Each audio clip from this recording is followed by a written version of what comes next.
Merci, Monsieur le Président. Non, bon, quand même revenir aux fondamentaux. Alors on peut se dire que du point de vue du parquet ou du point de vue de la police, ce soit une avancée, mais du point de vue de la société, parce que c'est quand même ça, c'est un phénomène de société, notamment sur l'usage du cannabis. Est-ce qu'on va régler le problème comme ça? Est-ce que vous pensez sincèrement que vous allez faire reculer la consommation de cannabis et de stupéfiants dans le pays avec cette amende forfaitaire? Est-ce que vous le pensez sincèrement? Non, je ne le crois pas. Vous ne faites qu'accélérer la procédure et essayer de libérer un peu de temps pour les policiers, les gendarmes et les magistrats. Et je dis bien un peu, puisque forcément, vous êtes un peu coincé dans votre propre argumentaire en disant mais il faudra quand même qu'on puisse continuer à pénaliser et à faire des procédures judiciaires en la matière. Évidemment, moi je vous dis, je vous donne un point de vue. Je pense que du point de vue des trafiquants, ils ne sont pas favorables à la légalisation du cannabis, par exemple, hein, parce que c'est leur trafic. Donc, si vous voulez lutter contre le trafic et les trafiquants, légalisons. Et on pourra concentrer du coup l'activité policière sur ceux qui continuent à trafiquer ou sur les vrais trafiquants. Voilà, ça a été fait dans tout un tas de pays. Et en plus, si vous voulez le faire sur un aspect sanitaire, les rentrées fiscales que vous pourrez faire en légalisant vous permettent une prise en charge sanitaire efficace, ou même juste en dépénalisant, ne serait-ce que sur les drogues dures. L'expérience du Portugal est extrêmement intéressante en la matière.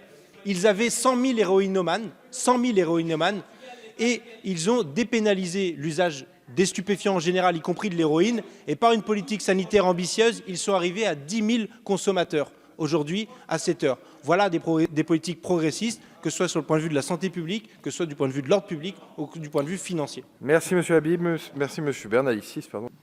Oui, non, cet amendement prouve bien en creux que quand on met l'amende, il n'y aura pas de réponse sanitaire. Voilà, tout simplement. Et que si on veut passer par une réponse sanitaire, soit il faut repasser devant le magistrat qui, lui, va prendre l'individu plus globalement que ne le fait le policier avec une simple amende ou le gendarme, ou alors légaliser avec des prises en charge différentes. Mais à un moment donné, vous voyez bien que, y compris en cas de récidive, c'est ce que vous inscrivez dans le texte, que ça va être des machines à distribuer des amendes et à faire rentrer de l'argent et pas à régler le problème.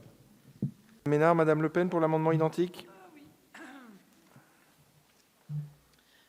Oui, même cause, mêmes effets. Monsieur Bernalicis, je me demande si vous ne devriez pas vous rendre compte qu'en réalité, le texte qui est présenté aujourd'hui est un texte qui vise à autoriser la consommation. Parce que quand on met une amende qui représente 2 fois l'amende que prennent les jeunes quand ils ont oublié de composter leur ticket dans le RER ou dans un train de banlieue,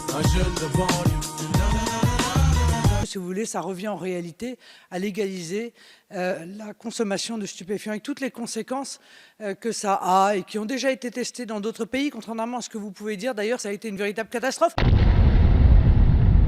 Au point qu'un certain nombre de pays sont revenus précisément sur cette légalisation. C'est faux ce que vous êtes en train de dire. Quant aux pays qui sont revenus dessus, donnez-moi des exemples. Mais encore une fois, autoriser une amende aussi faible, c'est en réalité autoriser la consommation et puis autoriser la consommation à ceux qui, évidemment, soit ne paieront pas l'amende parce qu'on n'arrivera jamais à venir chercher cette amende, soit ont les moyens de payer cette amende. Alors moi, ce que j'aime pas, c'est l'hypocrisie. Si vous pouvez me dire, on va légaliser, bon, on peut en parler.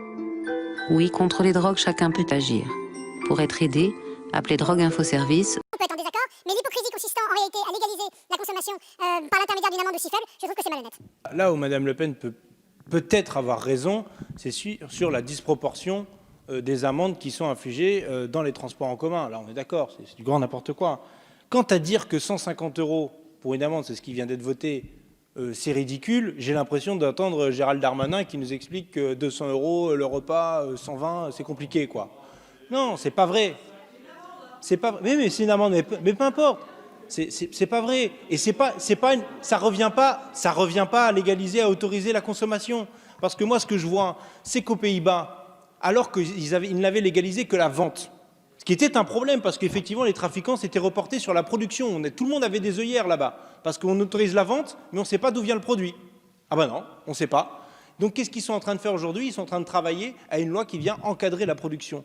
Voilà la réalité de ce qui se passe notamment aux Pays-Bas. Et là-bas, il y a beaucoup moins de fumeurs en proportion de la population, y compris chez les jeunes. Et il y a beaucoup moins de délinquance, et on est en train de fermer des prisons parce qu'on est en train de les vider. Alors vous voyez, Madame Le Pen, peut-être que ça vous ferait pas de mal.